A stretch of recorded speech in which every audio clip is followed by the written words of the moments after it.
Welcome back to Deano's garage for the VFR800 Crossrunner. Now, as we know, this is an absolutely fantastic bike, and I would argue one of the best bikes you can buy right now for under £5,000. But one fundamental flaw in the design of this bike is the front screen, or at least. So, the main issue with this particular screen, the original on this 2015 bike, is that when you're riding along, you get wind come up these side channels here and it hits you right in the head. Now I'm 5'9", and when I'm on this bike, normal sort of stance, you get massive wind turbulence all in your head, and you can be doing 30-40 miles an hour. You don't have to be doing high speed for it to be really noisy. I have a really good crash helmet, and I also use earplugs, but still it is very, very annoying. So that, as I say, is the fundamental flaw with Honda's design and their ordinary screen. So as I say, I've got this Givi screen, and I'll show you that now, but I'll show you why there's a problem with it. So as I say, 2015 bike, Givi front screen. Now, written on here, but this wasn't the case when I purchased it from eBay, it says Honda VFR Crossrunner 2020. This was the last year that they made the Crossrunner in 2020. So it went from 2015 as this new sort of second gen model all the way up to 2020. But they did revise, as I say, the screen and the bracket, and made it adjustable in 2017. So I guess this Givi screen is to suit that adjustable bracketing on the 2017 model, not on the 2015 model, which is a bit strange because this is more the problem bike. So what happens is, and I'll show you up close in a second, is these bottom holes match up nicely, but the top ones don't. So what I'm going to have to do is figure out a way of making some little brackets that come off and come inside for me to allow myself to screw through here into them bracketed holes. I'll show you what I mean. So just remove the 4 Allen bolts like so. I've already removed the bottom 2.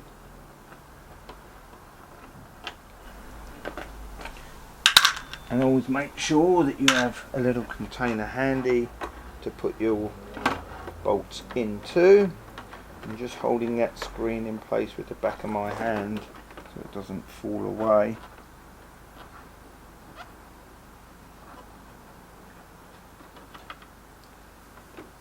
And that's it.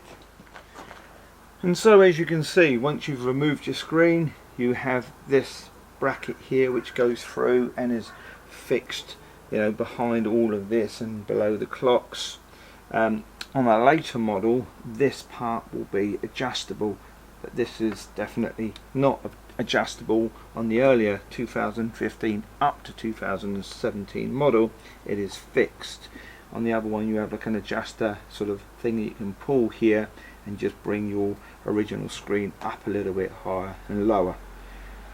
Hence the issue that we have now. So let's get that Givi screen and see how it matches up to these holes.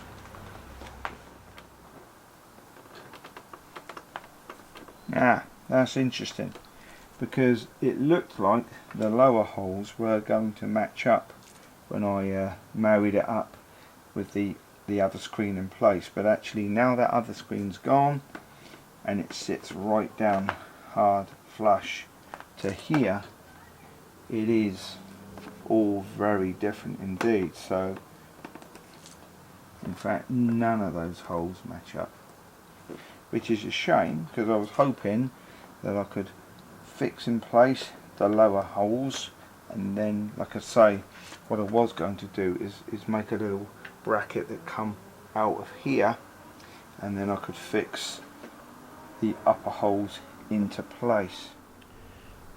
So as these brackets are different, and you could arguably, you know, sort of weld something to the backs of these and come up with another bracket, or fix another bracket to align up with that Givi screen. That's one method. I have found another method. Now, isn't the greatest method perhaps, and there will be lots of people that go, what, I can't believe you just did that, but these brackets aren't that strong, and I am able to twist and get these to match up to suit that Givi screen. I'll demonstrate more closely. Now, so on the Givi screen at the moment, these two holes are pretty much lining up, but this one isn't quite right. This one needed to, let me just double check again. So where the rubber grommets will sit,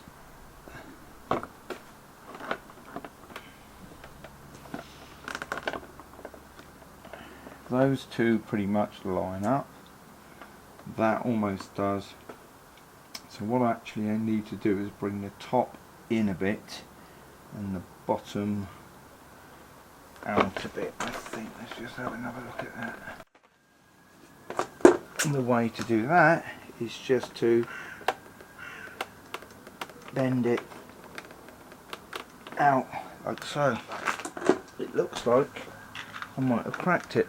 Now what I need to do is put the grommets back in, and the way these work is a bit like a keyhole. As you can see here, you need to put the grommet in like so and then slide it up so it goes in like that and then slides into place. Right, so having cleaned off the screen with my good old friend the panel wipe and thumb now to remove that masking tape, I'm now going to try and get these into place.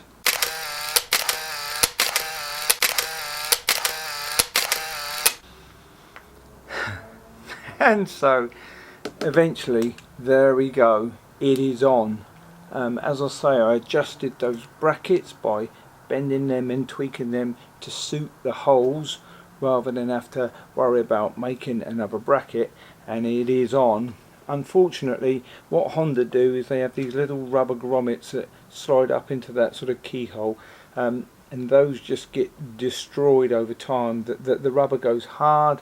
Someone's maybe changed the screen in the past and messed them up, and I resorted to super gluing a nut and washer on the back of my finger, and with this 8mm spanner slid that up and basically managed to tighten it up. Actually, I say I slid it up, I ditched the spanner, super glued the nut and washer, which was super glued to each other, just on the tip of my finger, put that up and then got the bolt to bite and eventually tighten up. And then once I did, I used a spanner to hold the nut and finish tightening it up. So yep, that's all on there really tight now and really good. And so there you go, that is the Givi screen for a 2000 so should I say that is the Givi screen for a 2020 bike, which is now fitted to a 2015 bike. So just goes to show a bit of perseverance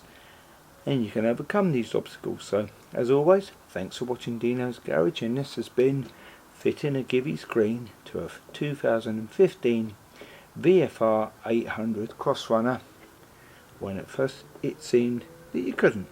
Thanks for watching.